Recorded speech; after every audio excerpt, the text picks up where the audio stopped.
Hey guys, so today we're just going to be recapping on what we've covered in class. So, when we did the set of slides on the Vietnam War, we looked at who were the good guys, who were the bad guys. So, again, right off the bat, this was all about perspective. So, a lot of you sort of came up with the conclusion that the Americans were the good guys in our scenario and that the Vietnamese were the bad guys. But then as we moved through the lesson and looked at the My Lai massacre, we sort of ran into a brick wall with that. So we learned that an American unit massacred essentially the majority of a village. So it sort of portrayed them in a bad light. But then we looked further. So we tried to understand some of their motivations. So the Americans, they lost friends. They were in a country that they didn't necessarily like.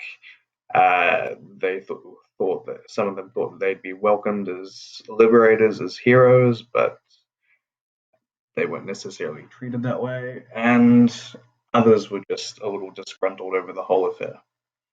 Um, but then, as we looked at it further, we also looked at the Vietnamese. So some of you thought that they were the bad guys, but then as we looked at their motivations as well, a lot of them wanted to liberate their country. They had a sense of nationalist pride where they wanted to be free from foreign intervention and oppressors. For a large majority of Vietnamese history, China was China ruled over them, so they finally wanted to be independent, to be free. So whether that was free from Chinese rule, French rule, or American intervention. Over the rest of the term, we'll look at how this progressed. So I'm going to go through these quite quickly and just stop and talk about some points which I think are very important. Feel free to go through and just pause so you can read your slides.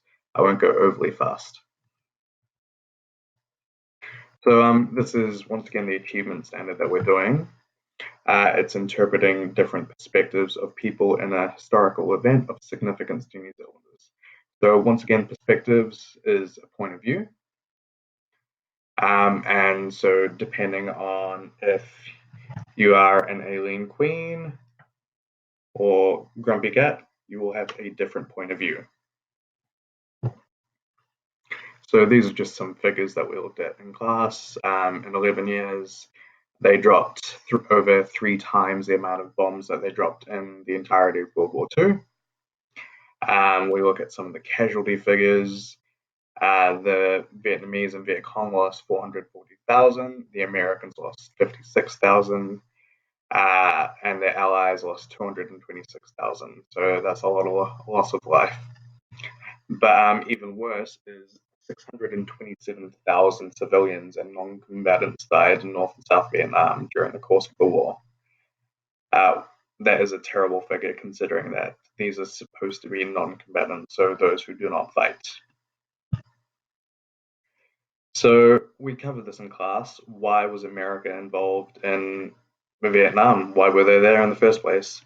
So they started their involvement as support for the French because they didn't want to see communism spread through China because of the domino effect. As the French were eventually, like when they eventually retreated to the south and agreed to a sort of ceasefire on the 17th parallel, which is shown here with the arrow, the big red arrow. The Americans took a more hands-on approach. So, as we discussed in class, this was because of the domino theory.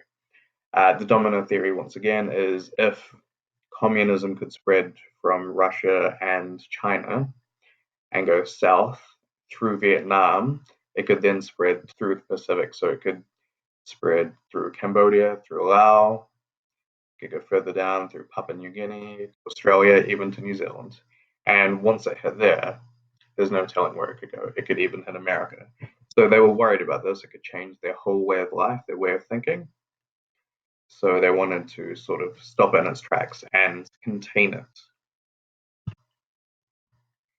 Okay, so here we have some of the pictures that we looked at in class, just on the landscape of Vietnam. And once again, it's a very beautiful country, very green, very jungly. In fact, I think that's a snake there on the left. Lots of places to hide. Okay, so I'll let you guys read this in your own time. It's just a little bit on Vietnam's early history and the sort of the rise of nationalism. And it has dates on where they were ruled by China and the French, and 1945 when Ho Chi Minh and the Viet Minh. So remember the Viet Minh and the Viet Cong are slightly different, more or less the same. Members from the Viet Minh eventually went into the Viet Cong, but the Viet Minh were essentially people who were fighting for nationalism in Vietnam.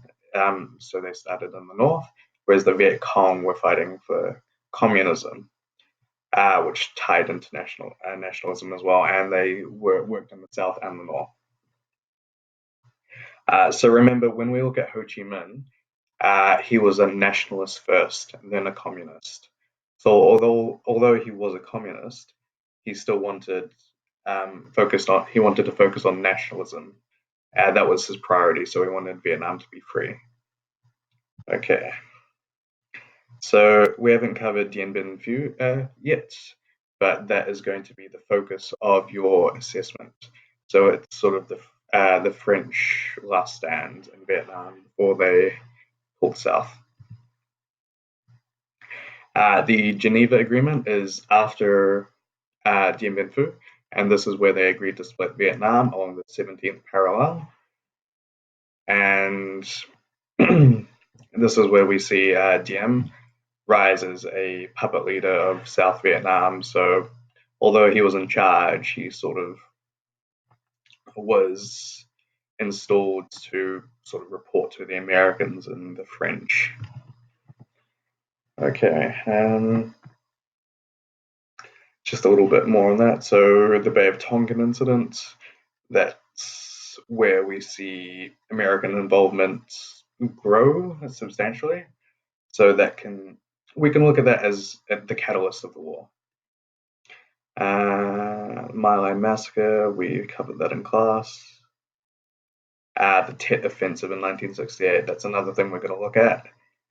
Very interesting offensive, considering Tet is such an important holiday to the Vietnamese. Right, so over here we've just got some more on the My Lai Massacre. So what we covered in class, essentially the dates and what happened. So we can see the figures for how many civilians were murdered. So 504 civilians, not of fighting age, not armed, but they were just wrong place, wrong time. They were all murdered. So terrible tragedy. Here we can see some photo evidence. So this is a primary source because it was taken at the time. Here we have the YouTube links to the video interviews. These are in Google Classroom, so feel free to have a watch. Okay, and that was one of the activities we did in class. I hope you found this informative. Please post some comments on what you thought about it, anything I can do to improve it. This is the first one of a few, hopefully. Anyway, enjoy. See you.